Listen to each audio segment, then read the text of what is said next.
Isang mapagpalang umaga po sa ating lahat. No, napakaganda ng panahon ngayon kasi hindi po umulan at hindi po ganong mainit, makulimlim lang po, no. Ayan. At sa umagang ito po, bisitahin po natin si Kuya Oming mula nung nakita natin siya at nagbigay po tayo sa kanya ng pera, no.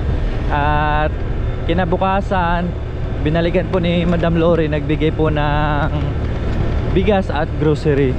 So ngayon, kumustahin na naman po natin si Kuya Oming. Kasi yun nga, nakausap na po natin yung may-ari ng lupa na ating pagtatayuan ng kanyang munting kubo. Kaya maraming salamat po sa lahat po na nag-response, sa ating mga mabuting puso na kababayan, no? Ating mga kapwa na talagang nasa dugong Pilipino talaga ang kanilang pagtulong. So nandito na tayo ngayon kay Kuya Oming.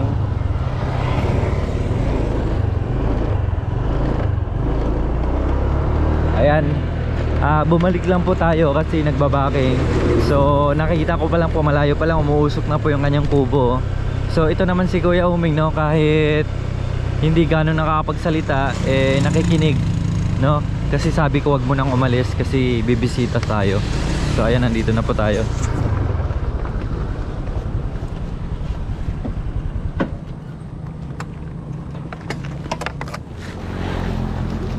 Ayan, nandito na tayo, umuusok. Mukhang nagluluto na naman si Kuya Oming. Kuya Oming!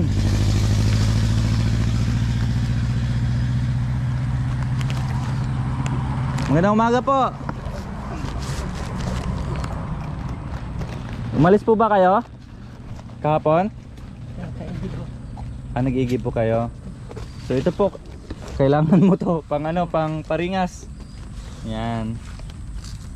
Tapos may may kape at saka asukal. Kasi paborito nyo po yan, di ba? Panay kape. Nagdadamo po kayo? Saan po? Dito, dyan, sa harap. Mabuti naman. Dalawang araw naman. Dalawang araw? Tapos ito, dadamuhan nyo. Ay, wag na. Hayaan nyo na po. Ito? Ito, nagdadamuhan si Kuya Oming, oh. May po? May ampalaya. Gumagapang po. Kumakain po ba kayo yung dahon ng ampalaya, Kuya Oming? Kinakain din po yun, masarap din po yun. Yung ligaw na ampalaya po ata yun. Yan. Nagdadamo pa pala si Kuya Oming. Ayan, nilinisan pa rin niya yung tubo. Ay, okay lang po para libangan nyo na rin. Na, nagsasaing po kayo? Anong ulam po? Ha? Tunak, sir. Saging? Tunak. Tuna.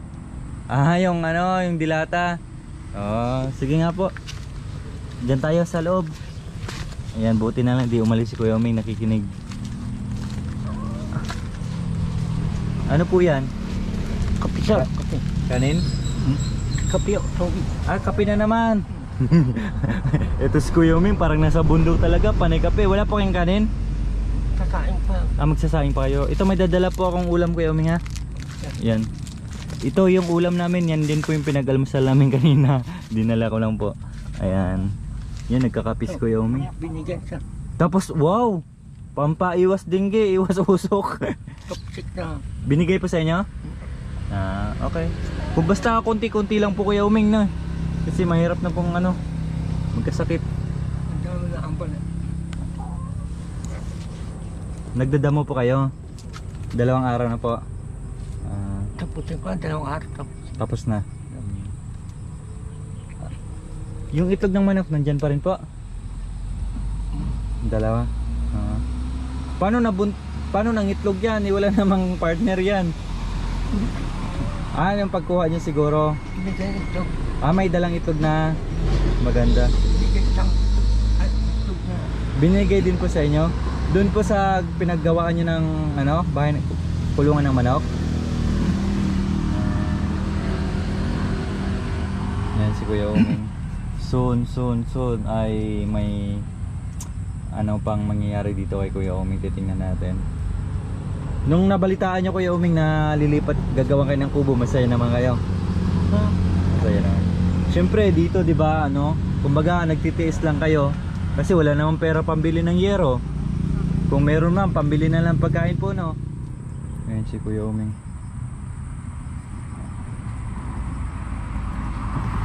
Magdamo pala si Kuya Uming. Ayan. Diyan po kayo na kagabi. Hindi naman po umulan, no? Umulan kagahapon. Wala. Umulan. Nabasa na naman po kayo. Kaya mo. Ito, ano. Okay lang. Ambon-ambon lang po. Hindi masyado umulan kasi humupa na yung tubig, oh. No, Kuya Uming? Yan, di tulad ng karaan talaga ay ano,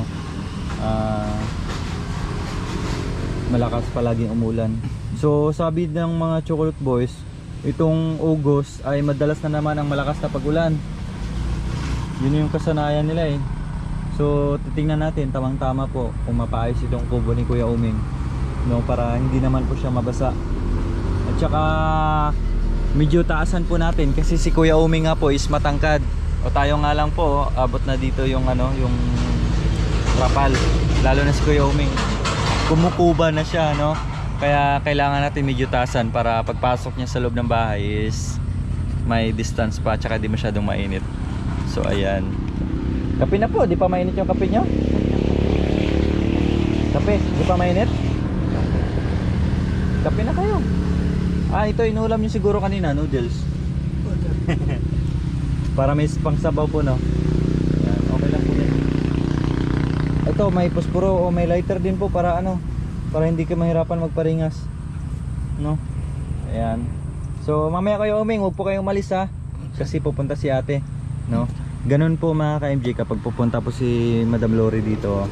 So sinusure ko muna kung nandito talaga si Kuya Uming. Kung minsan naman, kung ano, sasabay na talaga kami, kumabutan man namin o hindi, sa susunod na araw or kung anong araw pa namin maano si Kuya Uming. Ayan, okay naman si Kuya Uming dito.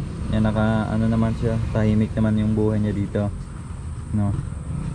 Basta ang importante Kuya Uming, palagi po kayong kumain, no? Yung sinasain niya po, sinasain niyo po hanggang hapon na po yun, hanggang gabi. Ayun, mas mainam para hindi na po, kasi mahirap yung kahoy ngayon. Basa, no?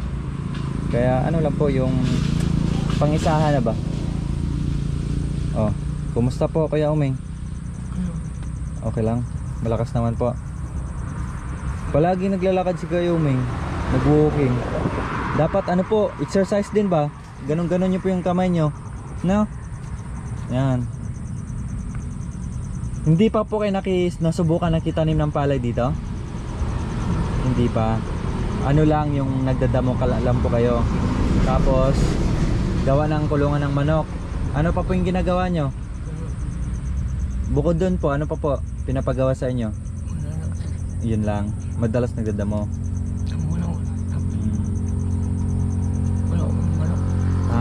Wala pang manok. Marami po siyang manok doon.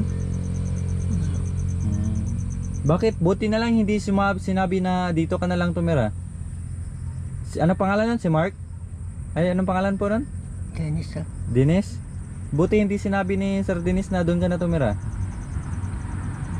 Hindi naman po. Basta lang. Basta balik-balik ka na lang. Pasyal-pasyal na lang. Kung sakaling sabihin ni Sir Dennis na doon ka na lang, okay lang sa'yo. Pabalik-balik. Malapit lang naman po, no? So naglinis na po siya. Nakaraan nandyan, nakatambak po yung mga ano-ano dyan. So ngayon nilinisan niya po, no? At pati dun sa labas, nagdamo na rin si Kuya Uming yung mga kalat, nililinis niya. Ganoon naman si Kuya Uming pag walang ginagawa dito, naglilinis, no? At may tanim pa nga po si Kuya Uming doon na gabi tsaka kangkong ba yan, no? Ayan. Ang problema ni Kuya Uming talaga dito, ito yung tahanan niya talaga.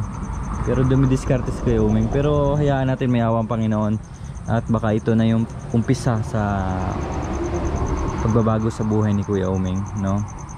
Dahil ito nga, nagtitiis. Kung sa bundok lang to si Kuya Uming, sigurado yung bahay niya dahon ng saging, balat ng saging. Kailang walang ganong saging dito eh. Kaya nung nabutan namin siya dito, no, actually mga ka-MJ, habang naglalakbay kami, ako talaga bumaba dito kay Kuya Uming. Tiningnan ko kung may tao. So nabutan ko si Kuya Uming, naghihiwa. Ano nga po yung hinihiwa nyo noon nung nabutan po kita? Isda po ba yon nabigay sa inyo? no? Naghihiwa po siya dyan. Yun, kinausap ko. At yun, nabigyan din po ng munting tulong. At hanggang ngayon, no, nandito pa rin tayo kay Kuya Uming. So medyo na busy lang tayo sa ibang lugar. At ngayon ay ito na. Basta antay-antay lang pa kay Kuya Uming, ha. Total, di na kayo mang problema kung maggagawa muna. Kasi may pagkain naman po kayo, no. Yan, marami na po yung kape dyan. Paborito nyong kape. So ayan, abangan na lang po natin mga ka-MJ, kasi may i-announce din po si Madam Lori mamaya about kay Kuya Uming. So titingnan natin kung ano po yun. So Kuya Uming, dito muna po ako, ha. Babalik ako mamaya. Kape muna po kayo at saka kakain, may ulam na po. Babay muna, Kuya Uming. So ayan, ano muna tayo, uwi muna tayo. Ni-assure lang natin kung nandito si Kuya Uming. So ayan na po mga ka-MJ, nilinis na ni Kuya Uming dito hanggang dun, oh. Ang pulidong pulido, grabe. Grabe kung maglinis si Kuya Uming. Pulido, oh, malinis talaga. Ayan. So dumaan tayo dito sa kanya doon. Pumunta siya doon kasi gagawa siya ng kulungan ng manok. So siyempre binigyan na natin ng pera si Kuya Uming para may pambili-bili ng pagkain.